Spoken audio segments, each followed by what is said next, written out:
કોંગ્રેસના ધારાસભ્ય ઇમરાન ખેડાવાલાએ રમઝાન મુદ્દે નિવેદન આપ્યું છે।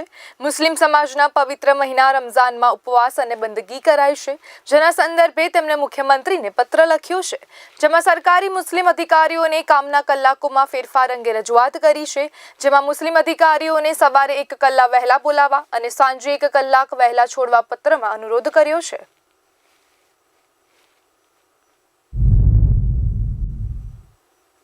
અને ખાસ કરીને મેં ગુજરાત રાજ્યના મુખ્યમંત્રીશ્રીને પત્ર લખ્યો છે કે ગુજરાતના અંદર જે મુસ્લિમ અધિકારીઓ છે તેમને સવારે 1 કલાક વહેલા બોલાવવામાં આવે અને 1 કલાક વહેલા છોડવામાં આવે, જેથી કરીને પોતાના સમયસર પોતાની રોજા ઇફતારી કરી શકે, પોતાના પરિવાર સાથે કરી શકે। કેમ કે સવારનો સમય હોય છે નોકરીનો 10:30 વાગ્યાનો, તો હું સમજુ છું કે એમને સવારે 9:30 વાગે બોલાવી લેવા જોઈએ।